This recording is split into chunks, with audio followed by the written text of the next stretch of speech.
Hi అండి, welcome back to my channel Vasavi స్టైరీస్. So ఎలా ఉన్నారండి? అందరి మీద చాలా బాగున్నాం. సో ఇవాళ వీడియోలో వచ్చేసి చాలా ఇంట్రెస్టింగ్ అండ్ హెల్దీ రెసిపీ ఒకటి చెప్పుకుందాం. అదేం లేదండి, మనకి రంజాన్కి గంజి లాంటిది ఒకటి ప్రిపేర్ చేస్తారు కదా. సో అది మనం ఇవాళ వీడియో చూద్దాం. ఇవాళ నుంచి రంజాన్ వరకు అన్ని రంజాన్ స్పెషల్ రెసిపీస్ అనేది మీకు చూపిద్దాం అనుకుంటున్నాను. అంటే నేను కూడా ఫస్ట్ టైం ట్రై చేయటం. సో ఈ రెసిపీ వచ్చేసి మాకు చిన్నప్పటి నుంచి తెలుసు, బట్ ఎప్పుడు ఇంట్లో చేసుకోలేదు. సో మనకి రంజాన్ అనగానే ఫస్ట్ హైదరాబాద్లో అయితే హలీం గుర్తొస్తుంది, బట్ ఆంధ్ర సైడ్ అయితే ఈ గంజి చాలా ఫేమస్. ఈవినింగ్ అందరు నమాజ్కి వెళ్తారు కదా, నమాజ్కి వెళ్ళినప్పుడు ఈ గంజి అందరికీ ఇస్తారనమాట, డిస్ట్రిబ్యూట్ చేస్తారు. మాకు తెలిసిన ఫ్యామిలీ ఫ్రెండ్స్ అంకుల్ వాళ్ళు తెచ్చి ఇచ్చేవాళ్ళు అనమాట. సో చాలా బాగుండేది, మేము కూడా తాగేవాళ్ళం. సో ఆ రెసిపీ ఇప్పుడు కొంచెం మేము వేరే ఊరు అవటం వల్ల అంతా నేను కొంచెం మిస్ అవుతున్నాను అనమాట. సో అది తయారు చేద్దామని ఫిక్స్ అయ్యాను నేను ఇవాళ. సో ఈ రెసిపీతోనే రంజాన్ స్పెషల్ అనేది మన ఛానల్లో స్టార్ట్ చేద్దాం అనుకుంటున్నాను. సో మీకు కనుక రెసిపీ నచ్చినట్టు అండ్ మీకేమైనా ఇలా చైల్డ్హుడ్ మెమరీస్ అంటే రంజాన్ కానీ అంటే ఏ ఫెస్టివల్కైనా ఒక మెమరీస్ ఉంటాయి కనుక నా కమెంట్ సెక్షన్లో చెప్పండి. తప్పకుండా సబ్స్క్రైబ్ చేసుకోండి అండ్ పక్కన ఉన్న బెల్ ఐకాన్ క్లిక్ చేసి ఆల్ క్లిక్ చేస్తే నేను పెట్టే వీడియో నోటిఫికేషన్స్ అన్నీ మీకు వస్తాయి. సో ఇప్పుడైతే మన వీడియోలోకి వెళ్ళిపోదాం. సో ఈ రెసిపీ కోసం మనం ఫస్ట్ రవ్వ తయారు చేసుకోవాలి. ఆ రవ్వ వచ్చేసి మనం బియ్యము అండ్ అలాగే మూంగ్ దాల్ అదే పెసరపప్పును యూస్ చేస్తాము. సో దీనికోసం నేను ఒక గ్లాస్ బియ్యం తీసుకుంటే అందులో హాఫ్ గ్లాస్ పెసరపప్పు యూస్ చేశాను. కావాలంటే పెసరపప్పు క్వాంటిటీ కొంచెం తగ్గించుకోవచ్చు, బట్ కొంచెం పప్పు ఎక్కువ ఉంటే మనకు మంచిదే కదా అని నేను యాడ్ చేశాను. యూజువల్లీ ఒక గ్లాస్కి ఒక స్పూన్ పెసరపప్పు అయినా సరిపోతుంది. సో దీని ఇలా డ్రై రోస్ట్ చేసుకోవాలండి. ఫస్ట్ మనం ఉగ్గు తయారు చేస్తాం కదా చిన్నపిల్లలకి, సేమ్ అదే ప్రాసెస్. కొంచెం బాగా డ్రై రోస్ట్ చేసుకోవాలి, కొంచెం కలర్ చేంజ్ అయ్యేంత వరకు. సో ఇక్కడ చూస్తే మీరు కొంచెం కలర్ చేంజ్ అయ్యి ఇంకా స్టవ్ ఆఫ్ చేసేసి చల్లారేంత వరకు వెయిట్ చేయాలి. సో ఇప్పుడైతే చల్లారిపోయినాయండి. ఇప్పుడు మనం దీన్ని రవ్వలాగా మిక్సీ పట్టుకోవాలి. ఎక్కువ క్వాంటిటీస్ అయితే కావాలంటే మనం మిల్లులో కన్నా ఆడించుకోవచ్చు, బట్ ఇది తక్కువ క్వాంటిటీ కాబట్టి మనం మిక్సీలో చేసేసుకోవచ్చు. ఇక్కడ చూసారు కదా, బరకగా ఇట్లా కొంచెం రవ్వగా మనకు కనిపించాలి, అప్పుడు మనకి ఆ సూప్ లాగా తాగేటప్పుడు బాగుంటుంది అనమాట. సో ఈ రెసిపీకి ఇలా రవ్వే వాడతారు. సో తర్వాత మిగిలిన ఇంగ్రీడియంట్స్ అన్నీ ఇవ్వండి. ముందు మనం బిర్యానీ కోసం లవంగాలు, దాల్చిన చెక్క అండ్ అలాగే మసాలా అండ్ అలాగే వెజిటేబుల్స్ అండ్ అలాగే అల్లం వెల్లుల్లి పేస్ట్ కూడా ఫ్రెష్గా గ్రైండ్ చేసుకునేది చాలా బాగుంటుందండి, బట్ ఎక్కువ వేసుకోకూడదని చెప్పారు. సో కొంచెం వేసుకోవాలి.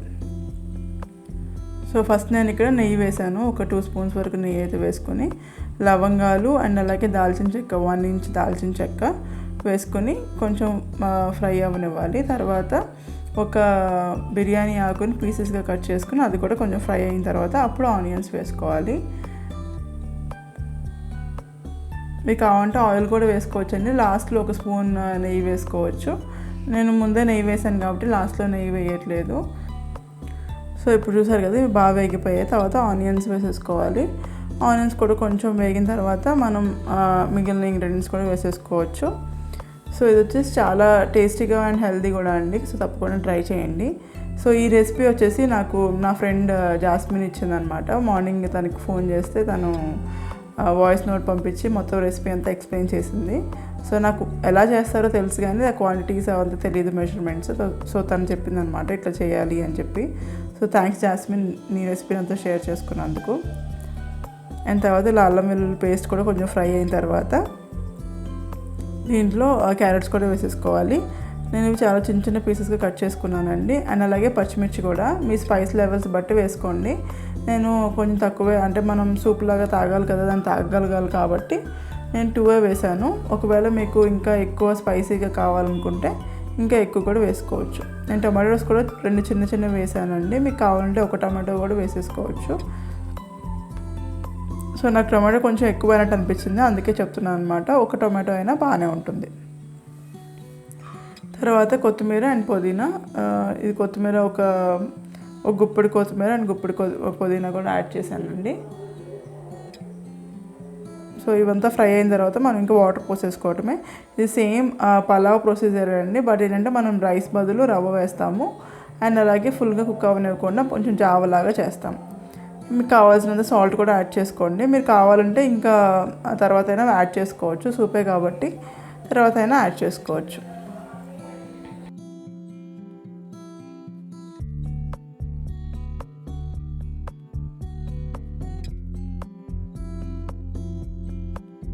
సో ఇప్పుడు ఇది బాగా కుక్ అయిపోయింది కదండి. ఇలా మొత్తం అన్ని ఇంగ్రీడియంట్స్ బాగా కుక్ అయిపోయాక ఇంకా మనం కొంచెం సేపు ఒక 10 మినిట్స్ అట్లా 10 మినిట్స్ కూడా అక్కర్లేదండి, 2-3 మినిట్స్ వరకు ఇలా మూత పెట్టుకొని కొంచెం వాటర్ అంతా పోయేంత వరకు కుక్ చేసుకోవాలి. ఇలా బాగా కుక్ అయిన తర్వాత ఇప్పుడు మనం వాటర్ పోసేసుకోవటమే. సో ఎంత బాగా కుక్ అయితే మనకి మొత్తం వెజిటేబుల్స్ అన్ని బాగా కుక్ అయితే మంచి ఫ్లేవర్ వస్తుంది కదా. సో అందుకని కొంచెం బాగా మెత్తగా కుక్ అయ్యేంత వరకు వెయిట్ చేయాలి. సో నేను దీనికోసం ఈ క్వాంటిటీస్ కోసం అరౌండ్ 5 గ్లాసెస్ ఆఫ్ వాటర్ పోసానండి. మీకు కావాలంటే ఇంకెక్కువ కూడా పోసుకోవచ్చు. యాక్చువల్లీ నేను చేసిన తర్వాత కొంచెం కన్సిస్టెన్సీ థిక్గా అనిపించిందని చెప్పారనమాట మా మమ్మీ. సో కావాలనుకుంటే మీరు ఇంకొంచెం ఎక్కువ వాటర్ కూడా యాడ్ చేసుకోండి. యూజువల్లీ దీనికి అయితే మెజర్మెంట్స్ ఏం లేవని చెప్పింది అనమాట మా ఫ్రెండ్. మీరు అంటే మన ఫ్యామిలీలో తినే వాళ్ళని బట్టి తీసుకుంటారని చెప్పింది. సో తను చెప్పిన దాని ప్రకారం 5 గ్లాసెస్ వాటర్కి 5 to 6 గ్లాసెస్ ఆఫ్ వాటర్కి మనకు చిన్న గ్లాస్తో రవ్వ వేసుకోవాలన్నమాట. సో నేను అదే చేశాను. సో చూసారు కదా, బాయిల్ అవుతుంది మొత్తం ఫుల్గా బాగా మసిల్ కాగుతాం అంటారు కదా. బాగా బాయిల్ అయిన తర్వాత మనం రవ్వ యాడ్ చేసుకోవాలి. సో రవ్వ యాడ్ చేసుకున్నప్పుడు కొంచెం కేర్ఫుల్గా ఉండండి, సిమ్లో పెట్టుకుని యాడ్ చేసుకోవాలి. ఇక్కడ చూసారు కదా, చిన్న టీ గ్లాస్ మాత్రమే యాడ్ చేసుకుంటున్నాను. సో దీనికి కొంచెం చల్లారిన తర్వాత థిక్గా అనిపించింది. సో మీకు కావాలంటే కొంచెం క్వాంటిటీ కూడా తగ్గించుకోవచ్చు.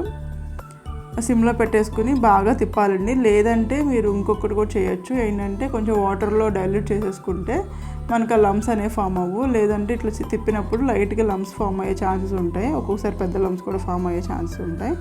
సో నాకైతే చిన్న చిన్న లమ్స్ ఫామ్ అయినాయి, కానీ బాగా తిప్పితే అవి పోయినాయి అనమాట. సో అందుకే ఆ హెడేక్ ఏం లేకుండా ఉండాలంటే ముందే కొంచెం వాటర్లో కలిపేసుకుని, కావాలంటే మనం రాగి జావ చేసుకుంటాం కదా, సేమ్ అలాగే వేసుకోవచ్చు.